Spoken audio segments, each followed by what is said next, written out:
Hello दोस्तों, PDF पढ़ना व्यापन channel पर आपका एक बार फिर से स्वागत है। दोस्तों, आज हम बात करने वाले हैं, आज प्रैक्टिस करने वाले हैं छत्तीसगढ़ पटवारी भर्ती परीक्षा के सिलेबस के तहत कंप्यूटर के 50 MCQ। आज हम इसकी प्रैक्टिस करेंगे। दोस्तों, पटवारी के एग्ज़ाम में कंप्यूटर से 20 प्रश्न पूछे जाते हैं, टोटल 20 अंक के। तो यह टॉपिक्स पटवारी परीक्षा के लिए, एग्ज़ाम के लिए बहुत ही इम्पोर्टेंट हो जाता है और इसका वेटेज बढ़ जाता है सिलेक्शन के लिए। और कंप्यूटर के यह 50 जो क्वेश्चन है वह पटवारी, छात्रावास अधीक्षक और अन्य व्यापम की परीक्षाओं के लिए भी यह महत्वपूर्ण है। तो आगे आने वाले सभी एग्ज़ाम, चाहे वो छात्रावास अधीक्षक हो, पटवारी हो और व्यापम से रिलेटेड जितना भी एग्ज़ाम हो, उसकी डेली प्रैक्टिस के लिए फ्रेंड्स हमारे चैनल के साथ ज़रूर जुड़ें। तो चलते हैं आज का 50 सवाल की तरफ।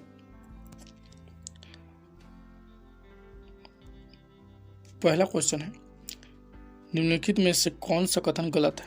गलत कथन हम बताना है दोस्तों।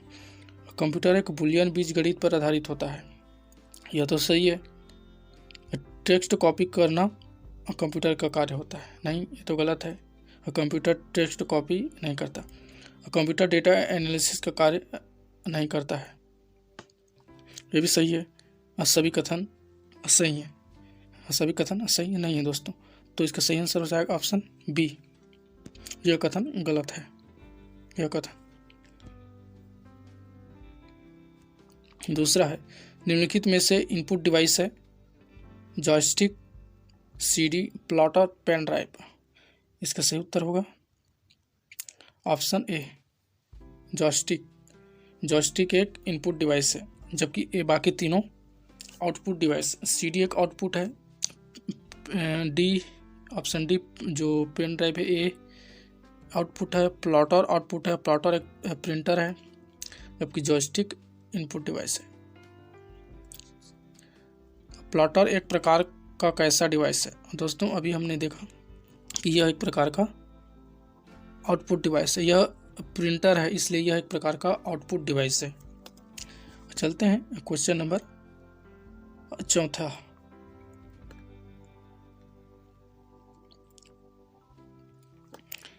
निम्नलिखित में से कौन पेरीफेरल युक्ति है? बता दूं फ्रेंड्स, पेरीफेरल उसे कहते हैं जो कंप्यूटर के बाह्य भागों से जुड़ा रहता है, यानी कि कंप्यूटर के जो बाह्य रूप से जुड़ा रहता है उसे पेरीफेरल कहते हैं, और जो कंप्यूटर के आंतरिक रूप से जुड़े हुए डिवाइस रहते हैं उसे नॉन पेरीफेरल कहते हैं। तो कौन पेरीफेरल युक्ति है? ऑप्शन है प्रिंटर, रैम, हार्ड डिस्क या फिर IC चिप्स। आप देख सकते हैं इसमें कौन जो कंप्यूटर से बाह्य रूप से जुड़ा रहता है। यहाँ पर रैम आंतरिक रूप है, हार्ड डिस्क आंतरिक है, IC चिप भी आंतरिक है, लेकिन एक प्रिंटर ही बाह्य रूप से जुड़ा रहता है। तो इसका उत्तर हो जाएगा ऑप्शन ए, प्रिंटर एक पेरीफेरल युक्ति है। क्वेश्चन नंबर 5वां है, निम्नलिखित में से कौन नॉन पेरीफेरल युक्ति है? देखिए आगे, नॉन पेरीफेरल युक्ति जो आंतरिक रूप से जुड़ा रहता है, जो कंप्यूटर के अंदरूनी भाग होती है, उसे नॉन पेरीफेरल युक्ति बोला जाता है। तो यहाँ पर ऑप्शन ए सही है, हार्ड डिस्क, क्योंकि मॉनिटर, माउस और कीबोर्ड ये सभी बाह्य भाग से जुड़े रहते हैं। यहाँ पर रिपीट हो गया क्वेश्चन रिपीट नहीं हुआ है, नंबर है। देखते हैं, निम्नलिखित में से ज़्यादातर कीबोर्ड किस पर आधारित होती है? यह आप सभी को पता है, आप डेली यूज करते हैं, लेकिन इसमें कन्फ्यूजिंग होती है। देखिए option QWERTY, QWETRY, QWERTY, QWETRY। इसका सही उत्तर होगा ऑप्शन सी, QWERTY।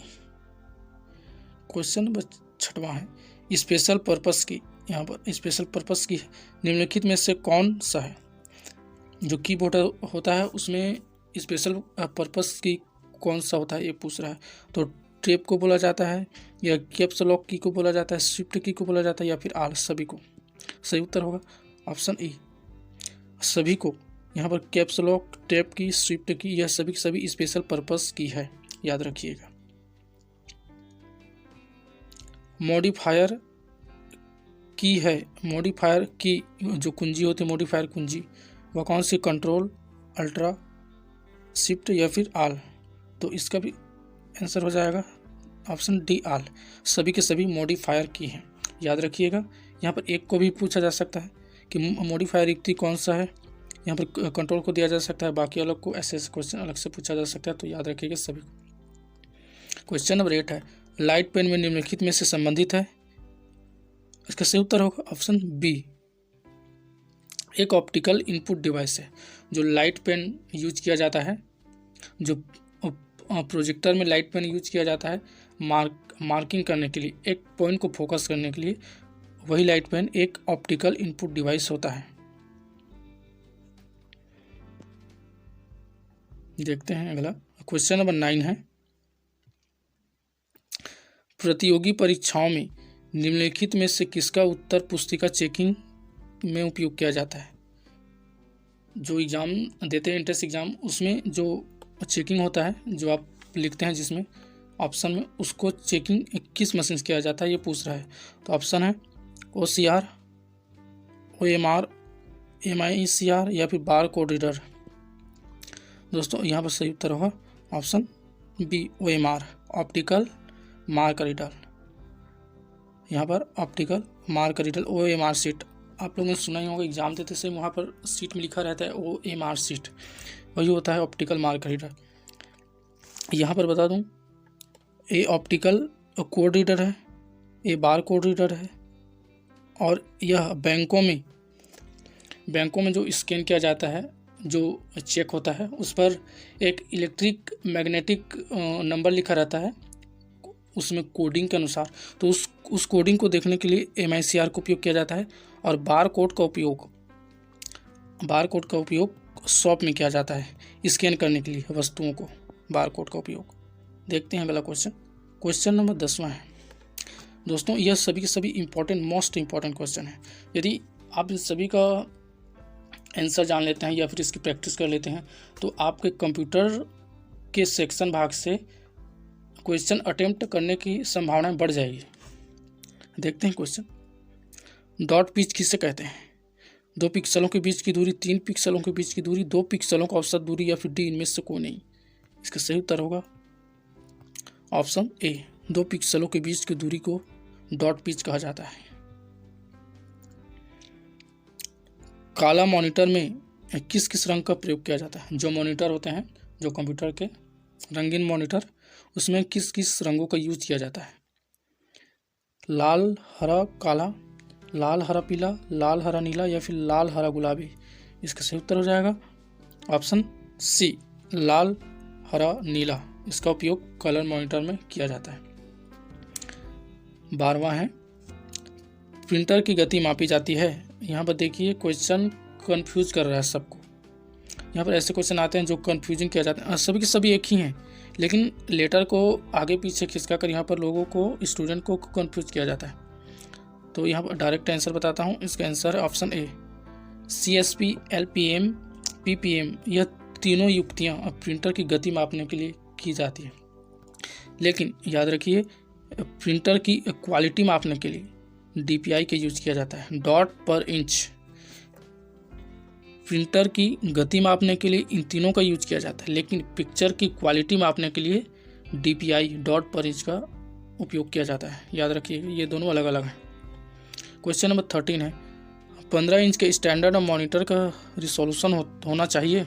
यहाँ पर कंफ्यूजिंग भी है। इसका सही उत्तर है ऑप्शन डी, 1024x768। इतना रिसोल्यूशन होना चाहिए। क्वेश्चन नंबर 14 है, लेजर प्रिंटर किस प्रकार का प्रिंटर है। दोस्तों व्यापम प्रिंटर के तहत 2-3 क्वेश्चन आते ही आते हैं हर एग्जाम में। इसका सही उत्तर होगा option A, page printer. Laser printer एक प्रकार का पेज प्रिंटर है। देखते हैं क्वेश्चन नंबर 15, इनमें से कौन एक नॉन-पैक्ड प्रिंटर नहीं है। इसका सही उत्तर होगा ऑप्शन डी, लाइन प्रिंटर एक नॉन इम्पैक्ट प्रिंटर नहीं है। बाकी थर्मल प्रिंटर, इंकजेट प्रिंटर और लेजर प्रिंटर, यह तीनों नॉन इम्पैक्ट प्रिंटर है। क्वेश्चन नंबर 16वां है, निम्नलिखित में से कौन सा एक कैरेक्टर प्रिंटर और इम्पैक्ट प्रिंटर दोनों है? यहाँ पर कैरेक्टर प्रिंटर और इम्पैक्ट प्रिंटर दोनों हैं। इसका सही उत्तर होगा ऑप्शन ए, डॉट मैट्रिक्स प्रिंटर। यह कैरेक्टर प्रिंटर और इम्पैक्ट प्रिंटर दोनों हैं, याद रखिएगा, यह क्वेश्चन आ सकता है। यहाँ पर स्टोरेज से क्वेश्चन आता ही है और यह भी इम्पोर्टेंट क्वेश्चन है। डाटा स्टोरेज के अंतर्गत निम्नलिखित में से कौन सा सही है? यहाँ पर ये बताना है कि किसमें स्पेस ज़्यादा होती है। CD, DVD, Blu-ray, HD, SVD, सबसे ज़्यादा SVD में होती है, HD, ब्लू-रे, DVD, CD में। इसका सही उत्तर है ऑप्शन डी, सबसे ज़्यादा स्टोरेज SVD में होती है, उसके बाद ब्लू-रे में, उसके बाद SD में, उसके बाद DVD में, उसके बाद CD में। यदि आप लेते हैं तो आप SD लीजिए, HD वाला जो डिवाइस होता है उससे लीजिए, या फिर ब्लू-रे वाला आप मूवी देख सकते हैं, उसमें अच्छा क्वालिटी रहेगा। उसके बाद HD, उससे और कम DVD, उससे और कम CD। तो सबसे ज़्यादा स्टोरेज की बढ़ते संख्या यही है, सबसे ज़्यादा SVD, ब्लू-रे, SD, DVD, उसके बाद CD। देखते हैं अगला क्वेश्चन। क्वेश्चन नंबर 18वां, निम्नलिखित में से कौन ऑपरेटिंग सिस्टम नहीं है? ऑपरेटिंग सिस्टम से भी क्वेश्चन आता ही आता है व्यापम में। MS-DOS, विंडोज़, यूनिक्स या फिर असेंबलर। इसका सही उत्तर होगा ऑप्शन डी, असेंबलर एक ऑपरेटिंग सिस्टम नहीं है, बाकी तीनों ऑपरेटिंग सिस्टम है। क्वेश्चन नंबर 19वां है, निम्नलिखित में से कौन एक बाइनरी भाषा है? बाइनरी भाषा आप लोग जानते होंगे। इसका सही उत्तर है ऑप्शन बी, मशीनी भाषा को ही बाइनरी भाषा कहा जाता है। और ये भी याद रखिएगा कि कंप्यूटर जो है वह सिर्फ मशीनी भाषा को ही समझता है, बाकी असेंबली उच्च स्तरीय इस भाषा को नहीं समझता है। यह क्वेश्चन आ चुका है। देखते हैं अगला क्वेश्चन। क्वेश्चन नंबर 20वां है, कमर्शियल ऑपरेटिंग सिस्टम है। इसका सही उत्तर होगा option D, Mac OS। Mac OS एक कमर्शियल ऑपरेटिंग सिस्टम है, बाकी नॉन कमर्शियल ऑपरेटिंग सिस्टम है। क्वेश्चन नंबर 21 है, एक कौन मोबाइल ऑपरेटिंग सिस्टम नहीं है? इसका सही उत्तर होगा ऑप्शन डी, स्काई OS एक मोबाइल ऑपरेटिंग सिस्टम नहीं है, बाकी तीनों विंडोज़ OS, मिगो, ब्लैकबेरी OS, यह तीनों के तीनों मोबाइल ऑपरेटिंग सिस्टम हैं। 22वां है, MS विंडोज़ एक है, multi user multitasking operating system या फिर सभी? इसका सही उत्तर है ऑप्शन डी, यह सभी है। MS Windows multi user multitasking और ऑपरेटिंग सिस्टम तीनों हैं। 23वां है, यदि किसी फाइल को MS वर्ड से बनाया जाता है तो उसका नेम फाइल एक्सटेंशन होगा। यह भी इम्पोर्टेंट है। अब ऐसे क्वेश्चन अब एग्जाम में आने लगे हैं, यह पहले नहीं आते थे लेकिन अब क्वेश्चन ऐसे आने लगे हैं। यदि हम किसी फाइल को MS वर्ड से क्रिएट करते हैं, बनाते हैं, तो उसका फाइल एक्सटेंशन होगा डॉक में, .txt में, .docx में या फिर .exe में होगा। इसका सही उत्तर है ऑप्शन सी, docx में। .docx फाइल एक्सटेंशन होगा MS वर्ड के लिए। वही क्वेश्चन है फिर से, वर्ड डॉक्यूमेंट का फाइल एक्सटेंशन होगा। इसका सही उत्तर है option A, .doc Word document के लिए फाइल एक्सटेंशन होगा। क्वेश्चन नंबर 25वां है, F7 की से होता है spelling check, spelling bold, spelling highlights, spelling mistake search. इसका सही उत्तर हो जाएगा ऑप्शन ए, स्पेलिंग चेक किया जाता है F7 से। 26वां, .mpeg किससे संबंधित है? Text file, video file, image file या फिर ऑडियो फाइल? इसका सही उत्तर है ऑप्शन बी, यह वीडियो फाइल से संबंधित है। बहुत लोगों को यहाँ पर यह कन्फ्यूजिंग होती है कि यहाँ पर PEG लिखा है तो यह इमेज से संबंधित होना चाहिए या फिर एक्सटेंशन फाइल बनना चाहिए, ऐसा लगता है, जो कि गलत है। सही उत्तर होगा वीडियो फाइल। 27वां है, .wma किससे संबंधित है? यह भी एक्सटेंशन है, तो इसका सही उत्तर है ऑप्शन ए, ऑडियो फाइल से संबंधित है। WMA डॉट है, .wma संबंधित है। 28वां क्वेश्चन है, डोमेन नेम डॉट मिल किससे संबंधित है? मिल का मतलब होता है मिलिट्री। मिल का मतलब है मिलिट्री फ्रेंड्स। तो मिलिट्री है तो मिलिट्री किससे संबंधित होगा? नेटवर्क से तो संबंधित नहीं होगा। लाभकारी संगठन से भी नहीं होगा, बिजनेस से भी नहीं होगा। हाँ, सैनिक से हो सकता है। इसका सही उत्तर होगा डी, सैनिक संगठन से संबंधित है या फिर दर्शाता है या फिर प्रदर्शित करता है डॉट मिल। क्वेश्चन नंबर 29वां है, निम्नलिखित में से किसका उपयोग इंटरनेट पर एक कंप्यूटर से दूसरे कंप्यूटर में फाइलों को ट्रांसफ़र करने के लिए किया जाता है? HTTP का उपयोग किया जाता है ट्रांसफ़र करने के लिए, HTML का, FTP का या फिर TCP का? इसका सही उत्तर होगा ऑप्शन सी, FTP का उपयोग फाइल को ट्रांसफ़र करने के लिए किया जाता है। क्वेश्चन नंबर 30 है, इंटरनेट विभिन्न कंप्यूटरों की पहचान किससे करता है? यह भी आज का ऐसा क्वेश्चन आपको देखने को नहीं मिलेगा, क्योंकि ऐसे क्वेश्चन कम ही रेयर ही होते हैं हमेशा। आप देख सकते हैं, आप यहाँ पर एक आपके जितने अटेम्प्ट होते हैं क्वेश्चन, उससे आप कमेंट करके ज़रूर बताएं। इससे आपको पता चले कि आप कंप्यूटर सेक्शन या फिर इस भाग में आपके कितने क्वेश्चन बन रहे हैं, ताकि इसकी तैयारी और आगे आप अच्छे से कर सकें। तो इंटरनेट विभिन्न कंप्यूटरों की पहचान किससे करता है? इंटरनेट URL के एड्रेस से, IP एड्रेस से, HTTPS एड्रेस से या फिर सभी की मदद से पहचानता है? इसका सही उत्तर होगा option B, IP address. IP address internet कंप्यूटरों की पहचान करता है। WPA का पूर्ण रूप है, इसका सही उत्तर होगा ऑप्शन ए, वायरलेस एप्लीकेशन प्रोटोकॉल इसका फुल फॉर्म है। देखते हैं अगला क्वेश्चन नंबर 32वां, स्पूफिंग क्या होता है? नेटवर्क में घुसपैठ करना होता है या फिर अनचाहे संदेशों को ईमेल के रूप में भेजना होता है या फिर अनाधिकृत डाटा को यूजर द्वारा एक्सेस करना होता है या फिर डी इनमें से कोई नहीं? इसका सही उत्तर हो जाएगा ऑप्शन सी, अनाधिकृत डाटा को यूजर द्वारा एक्सेस किया जाता है या फिर जो करता है उसे स्पूफिंग कहते हैं। देखते हैं अगला क्वेश्चन नंबर 33,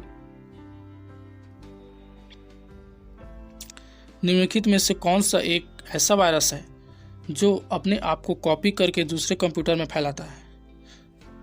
ऑप्शन है worms virus, trojans virus, spy virus या फिर डी इनमें से कोई नहीं? इसका सही उत्तर हो जाएगा friends option A, worms virus ही अपने आप को कॉपी करता है और दूसरे कंप्यूटर में फैलाता है, जो कि खतरनाक वायरस है। याद रखिएगा वॉर्म्स वायरस। अनचाहे संदेशों को ईमेल के रूप में भेजना कहलाता है। अभी हमने ऑप्शन में पढ़ा था, अनचाहे संदेशों को ईमेल के रूप में भेजना क्या कहलाता है? यह स्पैम कहलाता है। फायरवॉल का काम होता है बाहरी आक्रमण से नेटवर्क को बचाना, वायरस को खत्म करना, फाइल स्कैनिंग करना या फिर डी इनमें से कोई नहीं? इसका सही उत्तर हो जाएगा ऑप्शन ए, बाहरी आक्रमण से नेटवर्क को बचाना ही फायरवॉल का काम होता है।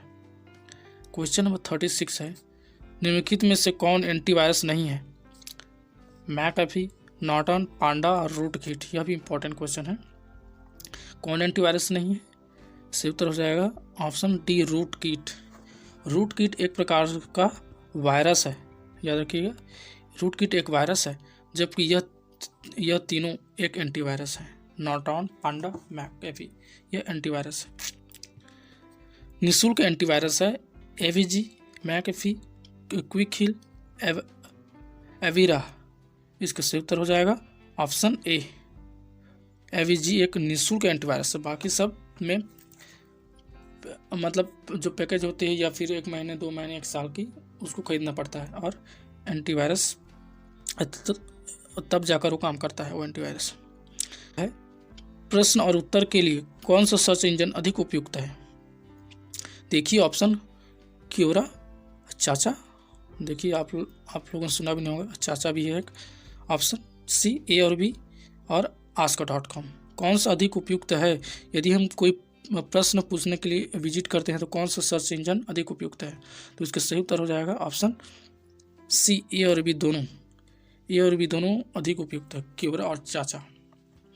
आप क्यूरा को तो जानते ही होंगे, लेकिन चाचा.com पर भी जाइए और वहाँ पर भी आप सर्च करके क्वेश्चन आंसर आप कर सकते हैं।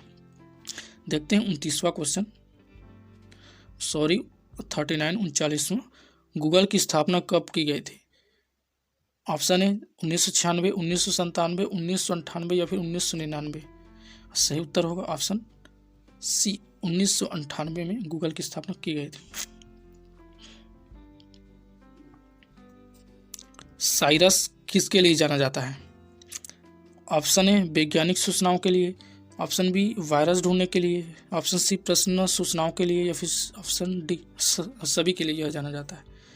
सही उत्तर होगा दोस्तों ऑप्शन ए वैज्ञानिक सूचनाओं के लिए साइरस का उपयोग किया जाता है। साइरस दोस्तों एक प्रकार का वेबसाइट होता है। यदि आप साइरस वेबसाइट में जाएंगे तो साइंस से रिलेटेड वैज्ञानिक सूचनाओं, साइंस से रिलेटेड सभी जानकारी आपको इस साइट पर मिल जाएगी। तो जो इंटरेस्टेड रखते हैं साइंस पर, वो इस प्लेटफॉर्म पर, इस साइट पर विजिट कर सकते हैं। आज का 41वां क्वेश्चन है, वेब ब्राउज़र का काम है, आप लोग सभी लोग जानते हैं कि इसका काम क्या है। उपयोगकर्ता को मंजिल तक पहुंचाना, किसी भी वेबसाइट में विजिट करना, उपयोगकर्ता एवं इंटरनेट के मध्य इंटरफेस का कार्य, या फिर यह सभी काम करता है।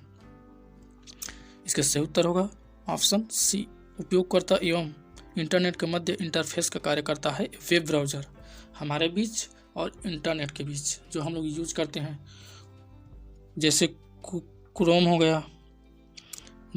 हो गया, मोजिला फायरफॉक्स हो गया, यूसी ब्राउज़र हो गया, यह सभी के सभी वेब ब्राउज़र है। देखते हैं आज का 42वां क्वेश्चन, गूगल क्रोम में एक नया ब्राउज़र विंडो खोलने के लिए उपयोग किया जाता है, कौन सा शॉर्ट की यूज किया जाता है? Ctrl+W, Ctrl+N, Ctrl+A या फिर Ctrl+D। इसका सही उत्तर है ऑप्शन बी Ctrl+N। यदि हम इसे दबाते हैं तो गूगल क्रोम में एक नया ब्राउज़र विंडो ओपन होता है। देखते हैं अगला क्वेश्चन नंबर 43 है, डिजिटल कैमरा है, इनपुट डिवाइस एक आउटपुट डिवाइस है, दोनों हैं या फिर डी इनमें से कोई नहीं? इसका सही उत्तर होगा option D, option A input device है, क्योंकि जो कैमरा होता है उसमें डाटा को हम लोग इनपुट करते हैं, अंदर की ओर लेते हैं जब फोटो खींचते हैं तो यह एक इनपुट डिवाइस होगा। देखते हैं आज का 44 नंबर क्वेश्चन, गीगो का संबंध किससे है या फिर गीगो का संबंध है निरीक्षण से, स्पैम से, शुद्धता से या फिर डी सभी से? गीगो सभी से संबंध रखता है। सही उत्तर होगा ऑप्शन सी शुद्धता, गीगो शुद्धता के लिए जाना जाता है। देखते हैं अगला क्वेश्चन, MS पावर पॉइंट में अधिकतम जूम प्रतिशत है। यह कई एग्जामों में, अभी फूड इंस्पेक्टर का जो एग्ज़ाम हुआ था 2017 में, उसमें आ चुका है, व्यापम के और बहुत सारे एग्जाम में आ चुका है, तो यह इस एग्ज़ाम के लिए इम्पोर्टेंट हो जाता है। तो MS पावर पॉइंट में अधिकतम जूम होगा 200%, 400%, 300% या फिर 100%। इसका सही उत्तर है फ्रेंड्स ऑप्शन बी 400% तक हम लोग MS पावर पॉइंट में जूम कर सकते हैं। 46 क्विक टाइम फॉर्मेट विकसित किया है माइक्रोसॉफ्ट ने, एप्पल ने, याहू ने या फिर गूगल ने? सही उत्तर होगा ऑप्शन बी एप्पल ने क्विक टाइम फॉर्मेट विकसित किया है। देखते हैं 47 क्वेश्चन, POP3 प्रोटोकॉल किसकी अनुमति देता है? यह भी मोस्ट इम्पोर्टेंट है। POP3 प्रोटोकॉल यह किसकी अनुमति देता है? देखते हैं, ईमेल सर्वर से मेल सुरक्षित रखने का अनुमति देता है या फिर ईमेल सर्वर से डाटा भेजने का अनुमति देता है, ईमेल सर्वर से ईमेल डाउनलोड करने का अनुमति देता है या फिर ईमेल सर्वर से डाटा सुरक्षित रखने का अनुमति देता है? इसका सही उत्तर हो जाएगा ऑप्शन सी, ईमेल सर्वर से ईमेल डाउनलोड करने की अनुमति POP3 प्रोटोकॉल देता है। यदि यह अनुमति नहीं देगा तो हम लोग ईमेल सर्वर से या फिर ईमेल जो वेबसाइट है, अपना जो ईमेल रखते हैं उसके अंदर से हम लोग डाटा डाउनलोड नहीं कर सकते। 48 जिटर है, जिटर भी इम्पोर्टेंट है। जिटर है स्ट्रीम के प्लेबैक में विलंब, स्ट्रीम के प्लेबैक में तेज गति, दोनों दोनों ही होता है या फिर डी में से कोई नहीं? सही उत्तर होगा ऑप्शन ए, स्ट्रीम के प्लेबैक में विलंब।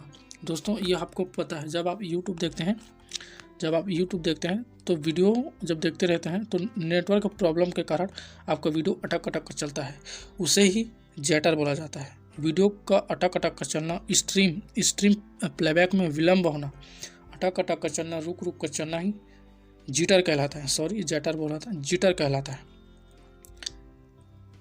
देखते हैं 49, आरटीपी का पूर्ण रूप है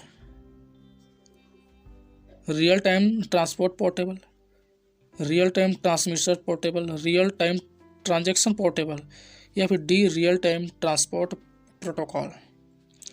इसका सही उत्तर है ऑप्शन ए, real time transport portable, RTP का फुल फॉर्म।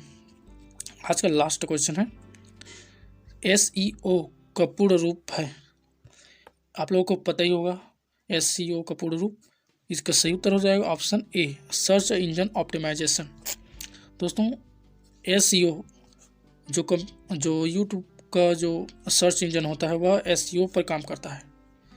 यूट्यूब का सर्च इंजन याद रखिएगा एसईओ पर काम करता है, सर्च इंजन ऑप्टिमाइजेशन पर काम करता है। यह भी पूछा जा सकता है कि यूट्यूब का सर्च इंजन किससे काम करता है या भी किसके अंतर्गत वर्क करता है, तो उत्तर हो जाएगा एसईओ के अंतर्गत वह काम करता है।